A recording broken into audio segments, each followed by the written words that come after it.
Welcome to Courage on the Pitch. North Carolina champions again! Here's Megan O'Keefe.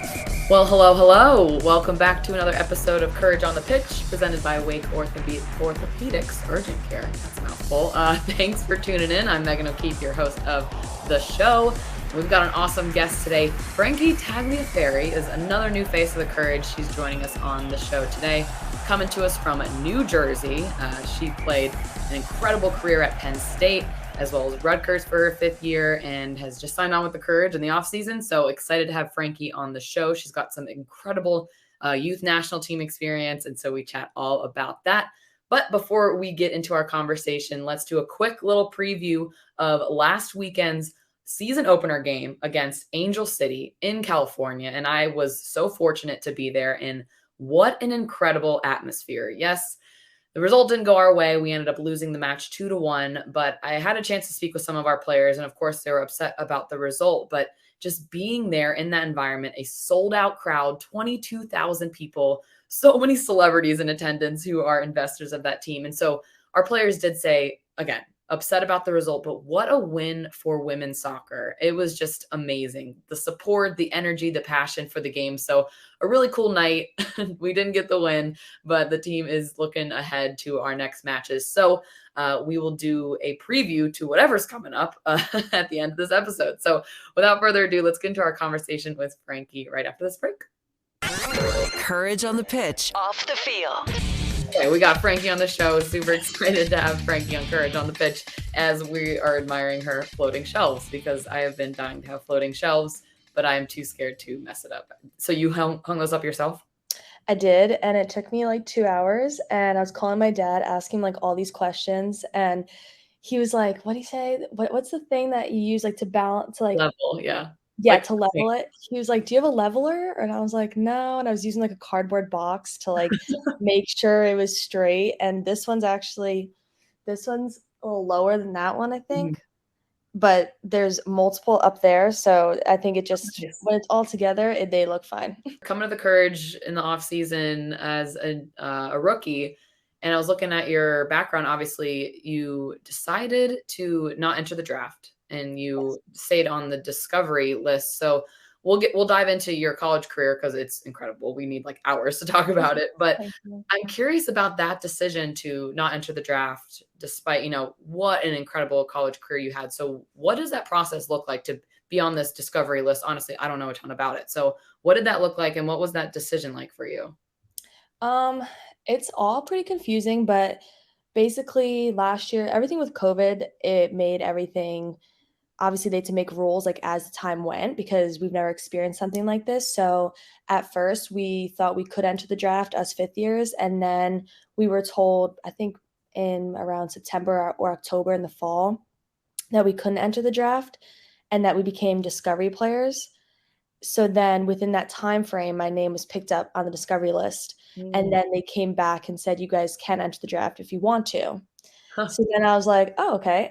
And then I just talking with my family and talking with my agent, I was picked up by Seattle, and that's, I think, like anywhere is a great place to be, but that's a great place to be, or having the opportunity to seek something on the East Coast is also a great opportunity.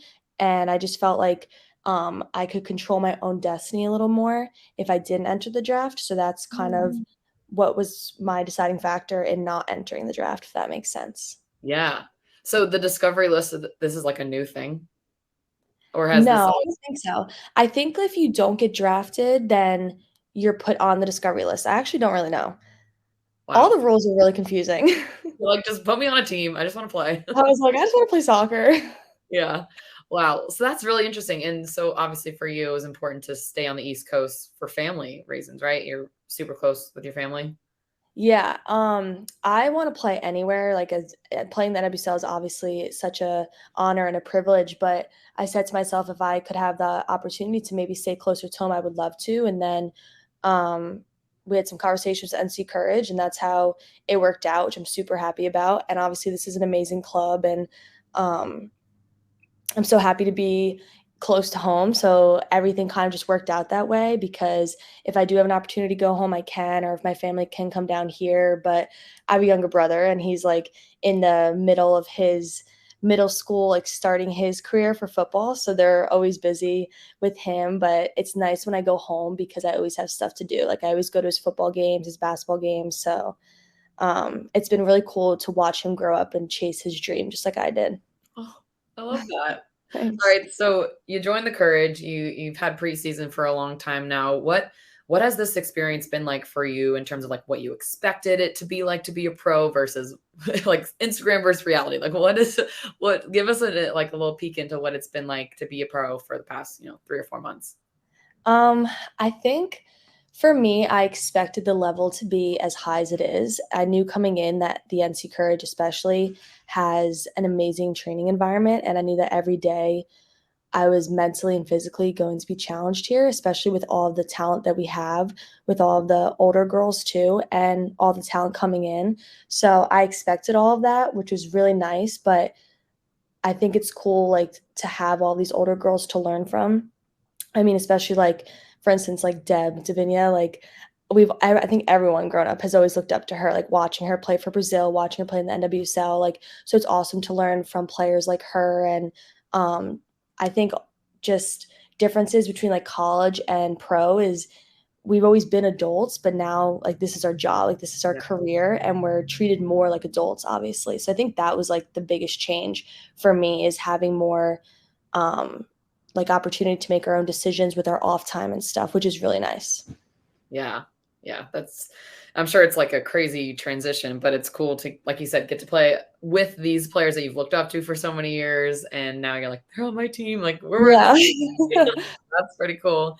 Yeah. So I was looking back at your stats from college. So you played 4 years at Penn State and then you decided to take your 5th year at Rutgers. But we Mhm. were talking about this offline earlier. You had 114 appearances, which is the most of any Division I women's college soccer player. I don't know if Yeah. that's a standing stat still. I was like, Yeah. but that is remarkable. So when you hear that stat and that like record, what do you think about? Like, how does that make you feel? Well, I didn't even know like that was a thing, and I didn't even know I was in, I guess you could say, like the running for it. Mhm. I think I personally love that stat because it shows all of the hard work and that I did like not just physically and mentally, but like for my body. Like I was always making sure my body was ready to play, was recovering and stuff, and I've never missed a game, knock on wood, because of injury. Wow. So there's a lot of other fifth years that stayed for their COVID year, but I was blessed to never have a huge injury in college that took me out of games. So I think that that's like really cool that I was able to play any game that I was healthy in. That is crazy. That is so awesome. Because I mean, I was riddled with injuries, and we've had a lot of people on the show that like, we talk about their injuries, but it's Yeah. obviously very lucky that you didn't have one, and it's Oh so yeah. cool. I'm like tired looking at your stat. I'm like, you played in all those games. It Like was a lot. that's crazy. So you clearly like made a name for yourself at both of your schools and had so much success. We're talking 5 conference championships that we just chatted about too. Yeah. So how has that transition been like, basically being a veteran, being a leader on both those college teams and now kind of being bottom of the totem pole again as a rookie, like you've done it Mhm. before, but what is that contrast like? How do you, keep yourself in it? Like, what does that feel like? I think for me, I actually was just talking to my Penn State coach about this like a couple of days ago. Like I remember freshman year not playing as much, and like obviously that's hard for anyone going into college, anyone going into pros. And I think having that experience of like playing for the ones that came before us, playing for the girls that are older and learning from them and taking a step back just to learn everything, it prepared me for right now. I think we have such a talented team and we have a lot of younger girls, but we also have a lot of older girls. And I think it's really cool to learn from them every single day and to know that like my chances when I'm older, just like them, like they're going to come. And right now it's really cool to take in everything that they're doing every day and learning what habits work and don't work. Um, I've known Casey Murphy since like middle school. We both played for PDA. We both had the same club coach, and we always trained together at PDA and stuff. And just listening to her and her journey the first like 2 or 3 years is awesome. And the habits that help her has really helped me so far that I've been here.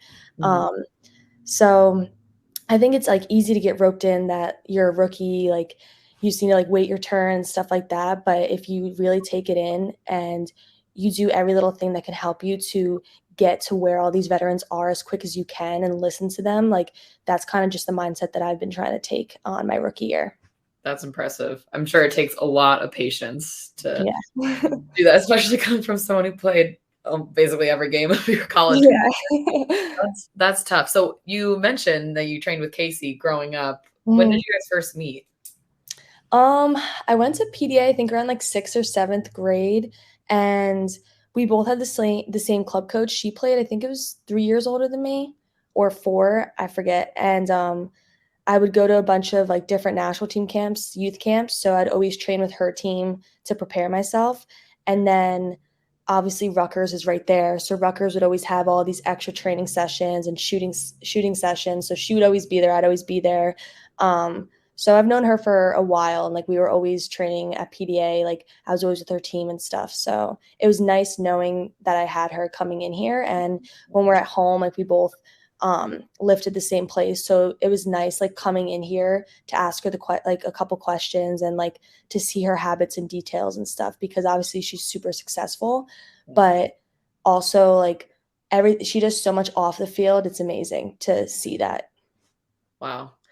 Yeah, I mean, it clearly shows. So she's Oh doing yeah. the right things. But for you, what are some things? I mean, you haven't had, too much time for the Courage fans to get to know you on the field. So I want to give you a second to like brag for a little bit and tell us a little bit of like about your strengths as a player. Like what can Courage fans be excited about, having Frankie out on the field. Franklin. um I think for me, just knowing that like I'm always gonna work my butt off. I think I'm a technical player, but I think what shows the most in the field is my work ethic, and I can really play anywhere. I mean, I play forward, I play midfield, I've played a lot of defense in practice now, which has been interesting and challenging. But I think it just goes to show that I just want to get my opportunity when I can, and I don't care where it is. I'm always gonna work my butt off, and I hope to. Um, if that's at forward, I hope to get some goals, or midfield, same thing, get some assists. But um, I'm just excited to get my opportunity wherever that is on the field. Yeah. What about off the field? How would you, describe your personality like off the field? Off the field, um, I would say, I don't know. That's a weird question. I've What would you asked describe your personality? people. I've asked this question before, and people are like, "What do you mean? I do things outside of soccer." So that's literally all I do. I know. I was talking to Stack before, and I was like, I don't know what to say because all I do is play soccer. Hey, I mean, that's not a bad thing. I mean, what do you do like on the off days? Like if you had a full 24 hours of literally no soccer related things, like Mhm. what would you choose to do? Um, I would say that sometimes I like to sleep in and like get my extra rest, but I usually like earlier mornings. I like to go for a run. I love when it's by the beach. Obviously, I'm a Jersey girl, so I love like being by the beach and then going for my run, coming home and getting my coffee and um, breakfast. Breakfast my favorite. So it's my same thing as my dad. I love a good breakfast, What and do you then make? I'm a massive breakfast person. I'll eat it every meal of the day. What is me like the too. go-to breakfast for you? Everything. I love eggs. I always make potatoes. Sometimes pork roll. I don't know if you ever had pork roll. What's that? No. It's a Jersey thing. People say pork roll or Taylor ham. Oh, I Yeah, feel like I've heard of that.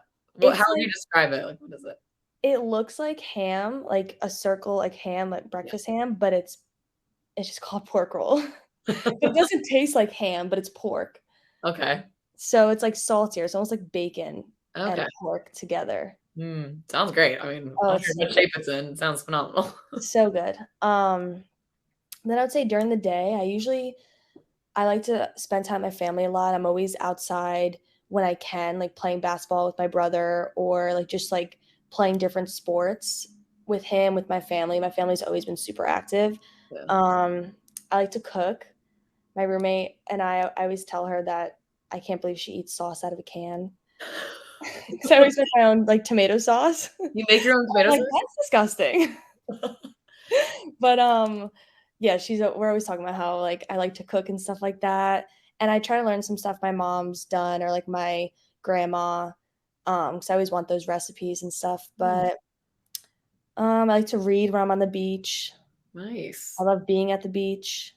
Yeah. I mean, this has probably been, I mean, I guess you were inland in Pennsylvania, but do you feel like this is the most like landlocked you've Yes. been? I'm like 2.5 hours away. That's a long time. This is rough. Dang. But I mean, we have off days, but we don't have like that much time off. And being at the beach is draining. So True. yeah. Dang. Well, seems, I mean, I'm interested in your cooking skills because I mean, I'm about to go I don't high. think they're that great. Wait, who's your roommate, by the way? Brittany. Oh, nice. Okay, so she's from Jersey as well, right? Mhm. Oh, and she's eating out of a can. And Her. I say that all the time, and she was like, "That's normal." And I'm like, I Wow. offer my sauce to her. So if you're inviting like a group of people over, what is your go-to meal to you know what you're gonna crush it? What are you making? Um, I like making my sauce. It's my mom's recipe, but I don't know. I guess something new to me is a potluck. I've never heard of that. You've never We heard of always just say like a gathering or like a barbecue. But if I was like to go to a potluck, last potluck we had, I made bruschetta, Ooh. which was awesome. Um, what else can I make?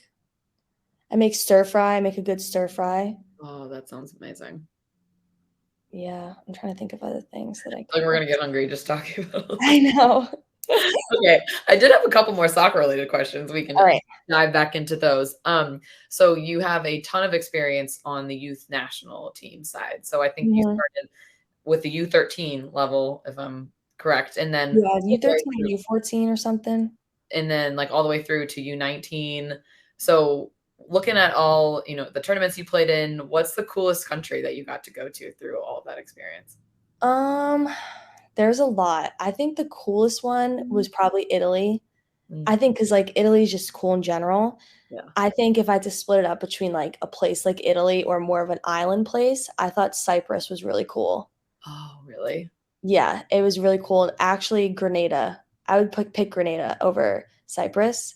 I don't know if it's Grenada or Granada, not in Spain. It's like an island. Oh, And the water was beautiful and it was like a really cute little island and they like loved Americans there. So wow. it was awesome. It was beautiful there. So when you do those trips, obviously you have to train once a day, or you'll have your games, but like how much do they support you guys exploring different countries and like immersing yourself in these new cultures? How much are you able to do on those sorts of trips? We usually had like I would say 1 to 2 days depending on the length of the trip. Like if it was like a 10 day trip or 2 week trip, we'd probably have 1 or 2 days and they'd bring us somewhere and say like, oh, like here's a couple hours to go explore, like stay within the area and stay in groups. Oh, nice. Um, I think the one trip that we really like kind of like dug into the culture was in South Korea because we like met the team and we were learning we were trying to learn a couple of different phrases that we could say and I remember coming back to America like trying to say it and it definitely didn't sound right but I tried my best You but it remember was what you cool. learned? Do you remember it? No, I don't remember. I like wrote it in my phone. We all were like writing little things down. We were like trying to remember everything. Um but it was really cool to see like their culture there and like try to learn like some of their language and stuff or even when we were in Jordan like the differences in culture and I forget they always play I don't know how many times a day but it's like when they pray I guess Mhm. like the music comes on Like or like when they worship like literally all throughout the country like you hear this like whole I don't remember what it's called but yeah it's just different and like over there like it's just much more I would say like religious based over there and like strict with that. Yeah. But it was crazy to see because obviously when you go somewhere else, you have to learn their culture and respect their culture. So it was really cool to learn different things like that and to like experience it, not just read about it, you know? Yeah. Gosh, it sounds like you're just like dropping countries left and right. Like, okay, you went Jordan's, like I Korea. know. That is so cool. I know. Wow. So clearly had a ton of experience, internationally and here. And like you've mentioned before, like your family has been such a big piece of this. And you said you're Mhm. really close with your little brother. What sorts of things do you like?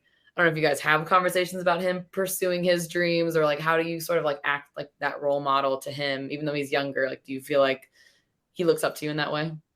Yeah, I think for sure. I think he looks up to me a lot, and I also think sometimes he could feel, like, pressure and stuff, which I've always said, like, "Don't ever feel that way," because my parents are always saying, like, "Just keep working hard, like, work like your sister, and, like, everything's gonna be okay," and, he's a quarterback, and I think it's interesting to see differences between, like, soccer and being a quarterback. It's like there's so much pressure, and it's such a mental game that I just keep telling him, like, to have his confidence, and right now, like, is the time for him to mess up, like, is the time for him to, like, figure out what type of player he wants to be, and, he's got a lot of potential, and I'm excited. I told you before, like, I hope he's in the NFL.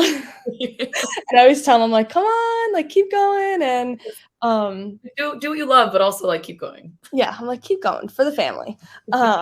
But it's crazy because every year, like, when I watch the NFL draft, I always say to him or my family or my friends, I'm like, "My brother's gonna be there one day," and he works his butt off, but my parents, they also do everything they can to make sure that he's in the places he needs to be, like, the same for me.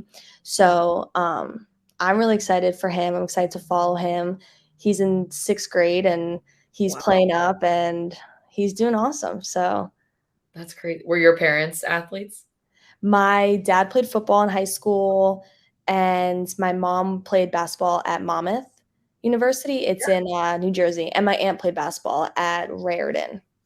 Wow. So So, why soccer for you then? Do you remember why? I don't know, I started playing soccer and, like, every little kid does, and my parents said that the first, like, year I played, I would just, like, stare at them, and I would just, like, run behind the crowd, like, they were like, "This definitely is not for her," and I would just be like, "I just want the ice cream truck," like, that was all I cared about, and then my dad said the next year, like, everything flipped, and I was just, like, going, like, I was playing with boys and girls, and, um, I played basketball, I swam, I did gymnastics, softball, like, field hockey, like, I did everything, Wow. but for some reason, soccer always just came first, and um, I think I liked basketball because it was fun, but Mhm. I loved soccer because it was, like it, like, meant s more to me, you know?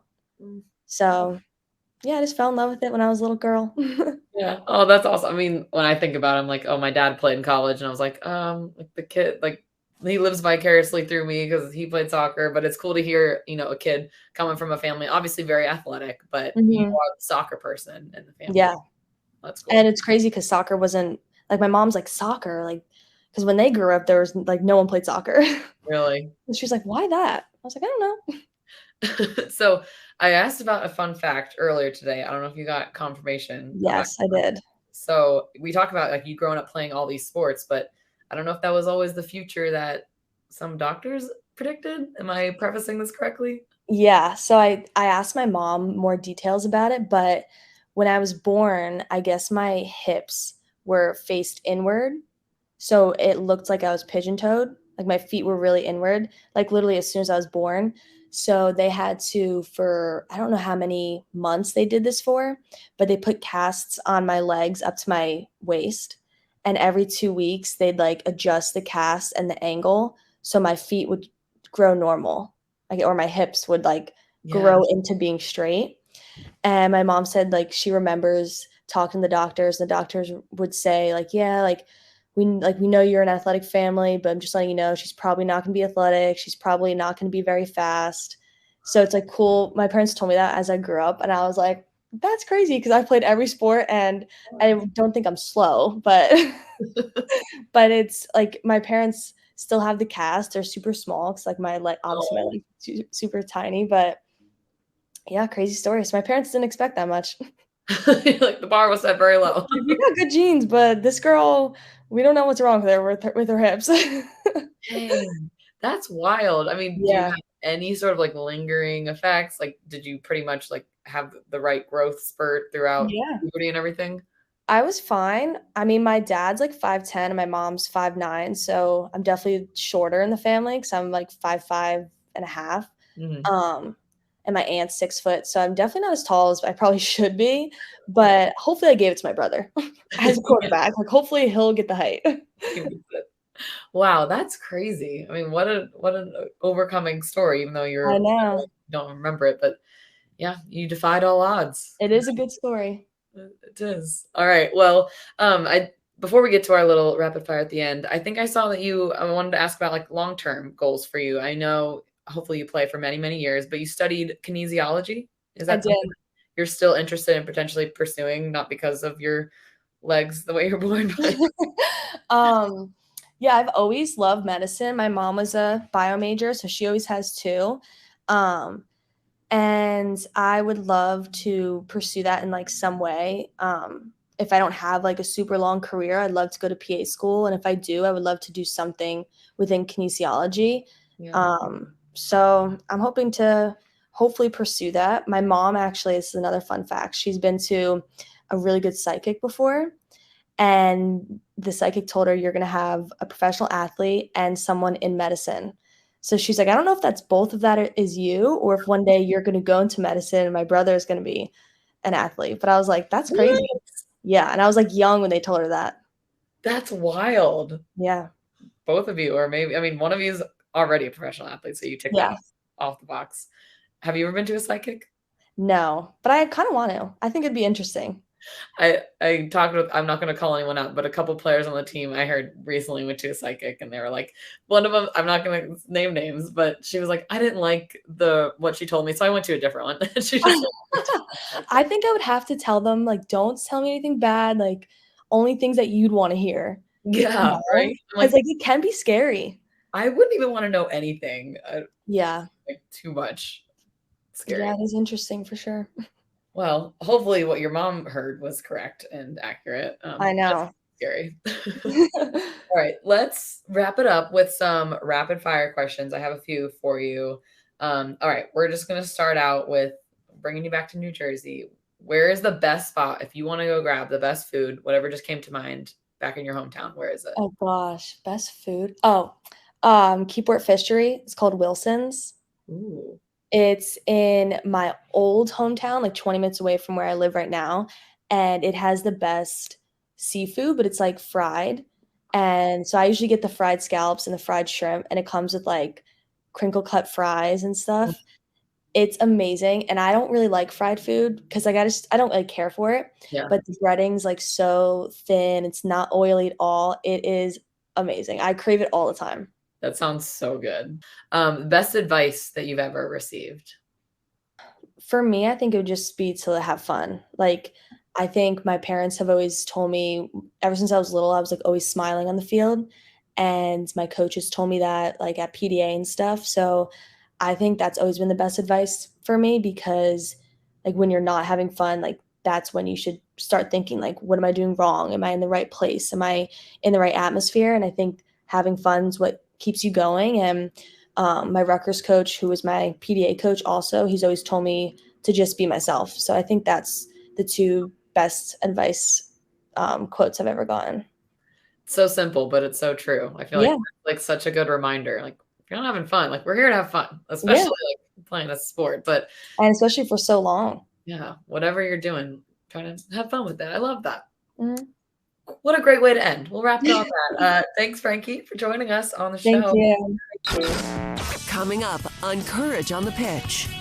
All right, thanks, Frankie, for joining us on the show. So, full disclosure, we are recording this on Monday of this week. But right now, as you're listening, it is potentially Thursday or later, which means we would have just played our Challenge Cup semifinal against Kansas City. So, hopefully, we are celebrating a win right now and looking ahead to what would be the championship on Saturday. I don't want to speak too much about it in case we're not, but let's pretend we're looking ahead to a championship. We're either hosting it, we're either in Seattle playing against OL Reign, or if we didn't win last night against Kansas City, we are having our season opener, or home opener against Portland Thorns on Saturday the 7th. But I'm speaking into the future right now. So there's a lot going on. Be sure to check out the North Carolina Courage Instagram, Twitter, website to get your tickets to whatever game's happening.